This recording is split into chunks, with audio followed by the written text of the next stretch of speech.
intro. Ladies and gentlemen, it's here. I promised I would bring it out when I knew I've got something that works. I weren't going to rush this. I've chopped and changed since release. I've played FUT Champs on my accounts. I got a 20-0 with not even the greatest team in the world. I got 20-0 with Roy Keane in centre mid. That's his job. What I'm going to do this video, I'm going to run you through all the formations I used over the account. So you've got 4 formations of custom tactics coming in one video. Look at you. And I'll have my controller settings because I can't be asked making a separate vid for it. So as you would have seen, the team that we got 20-0 with. I'm going to keep this team in for all the custom tactics. Can't be asked changing the players. But for this particular team, we used 4-2-2. Funny thing about this one is it was all streamed and we actually did the custom tactics. You made them on the spot just before we went in. So everything's confirmed 100%. Everyone's seeing every second of it. And you can see every second of it on twitch.tv/#Harry. Get involved next weekend. So the defensive width stays pretty consistent in most of the formations. We drop it to 40 because it's quite a wide formation. You don't want too many gaps appearing in the middle, especially with them centre attacking mids. Get them in a bit. You don't want to leave them with too much space in the middle to just advance where they want. Our depth, we've got slightly less protection than the 4-2-3-1, which is coming soon, so we up that slightly to 56. Push them up a tiny bit. We keep the build-up on balanced as well as a defensive style. First weekend, Lou, you don't want to overcomplicate things. You never know, patterns and player meta can change where these change, but for now, we're sticking. And the chance creation, just like last year, you want direct passing so it pins them a bit, pushes them back. It's still by far the most overpowered one I've used, so we stick again. And even though it seems quite a wide formation on paper, when we're actually attacking, everyone's central position on paper, so we just up it a tiny bit, 52. Players in box up 1 to make sure your centre attacking mids get involved, and the corners and free kicks stay as 2. Instructions, as always, goalkeeper and centre backs, keep them, don't touch them. My full back's the same as last year on stay back while attack and overlap, both of them. And your CDMs are up for debate, really. Roy Keane is not that accomplished on the ball, is he? Sorry, Roy. Only on the game. If you've got more technical players, I would probably leave them both off stay back while attacking, but whilst Roy's speciality is clearly defending on this game, we've gone stay back while attacking and cover centre on Roy Keane, and then just cover centre on Valverde. If you've got a player as accomplished like him and all round, you want them bursting forward a bit. If you have them both on stay back while attacking and cover centre, which I know a lot of you probably will do, I feel as though your players don't advance, don't offer for the ball as much in them areas to then ping it to your strikers. Your centre attacking mids, get into the box on cross. This is big because if you're attacking down one side, let's say Rafael Leao's in this instance, De Bruyne will make an effort to get in the middle. You don't want him hanging out right. The ball's never going to go there. You want him in places where he's going to make a difference. And then just to make it a bit more solid, we tell him to come back on defense as well. Rat! Both strikers they have getting behind, mainly to just push them back a little bit as well. Make sure that they're pinning them, and if you can get them first time through balls in this FIFA, then make sure you have your right foot on the right, left foot on the left. The 4-2-3-1 I use on the other account is slightly adapted from Tom Stokes, so I've got to give some slight credit here, but it's modified. So our width, we drop to 43. Again, defensively, you just want them a bit tight. Our depth, we go higher than 4-2-2 because you've got a bit more protection. And you want your players higher up to pin them. On the 4-2-2, you've got 2 strikers there anyway.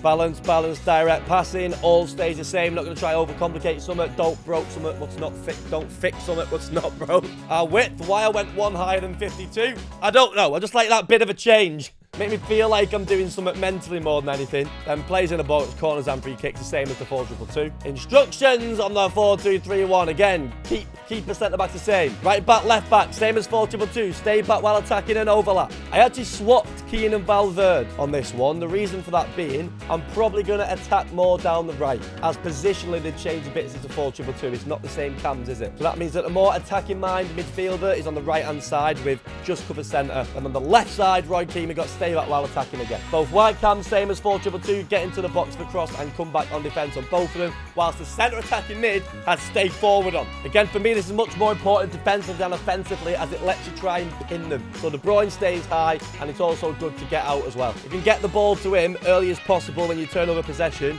your wide centre attacking mid to go in on Haaland, he's definitely going because he is on getting behind. Right, 4-3-2-1 time. Interesting one, this. Again, adapted from a different person. I only used it briefly in FUT Champs because I felt like my players weren't up to scratch for it. But I could see why it works. So if you've got a better team than me, or quite a good team, I'd give this one a go. Shout out Brad Colston for this slight modification. I've seen it on Twitter. So quick one, this. Defensive width, I put it down to 42. His was a bit deeper, but I didn't want to go below 40 for it. Depth, I whacked this one all the way up to when you see that description there, it changes.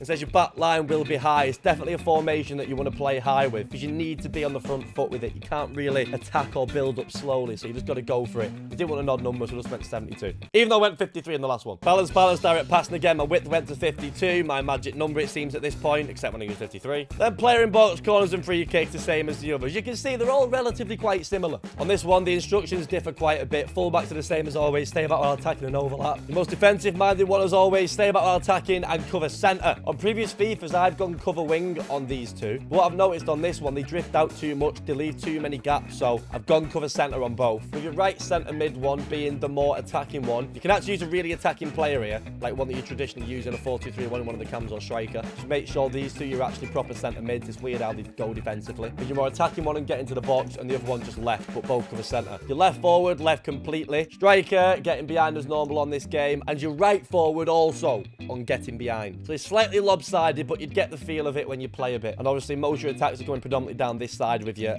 attacking centre mid on that side as well. Okay, right, this is it. On one of the counts, right, I use 5 at the back. But right, and don't click off, because if anyone ends up copying this, you're playing against a 3 at the back, I promise. It was actually really fun to use. If you're going to play 5, please make it fun. Please make it gung-ho. We've got 3 staying back anyway. So, pressed after possession loss, we did. But our defensive width to 44. Depth absolutely flew up to 72. We had fast build-up and direct passing. So your players can't even stay there. They have to go forward. They're getting told to. Offensive width, you want your centre mids not being clustered, don't you? So we whacked that up to 60. Players in box, corners and free kicks stayed the same as usual. The instructions got a bit weird. So centre backs, keep them normal. Join the attack on the... If you don't play join the attack on the 5 at the back with your wing backs, don't speak to me. I didn't use this team, so the players aren't where they should be. Roy Keane's though, stay back and cover centre. Both centre midfielders, get forward, get in the box at a cross, free roam and cover centre. I've got a big coming this week and you'll see how it plays.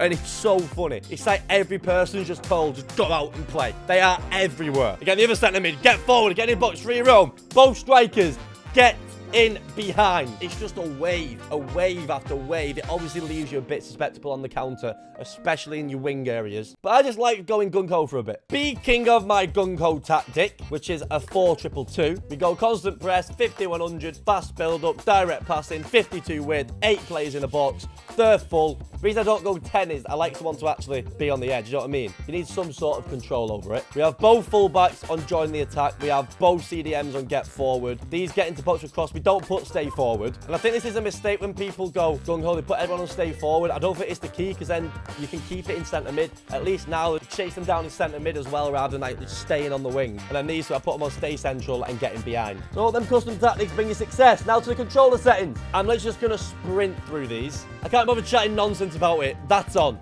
You have through pass assistance on semi. We hide the FIFA trainer. I think that's quite important, actually. I have auto switching move assistance on none. Whether it says not recommended or recommended or what. I think it's because I said I'm an amateur at the start of the game. Another change I made, I had the clearance assistance on directional. So if you want to have it on classic and just like when you press B or circle, it flies out. Oh, we had the player lock on.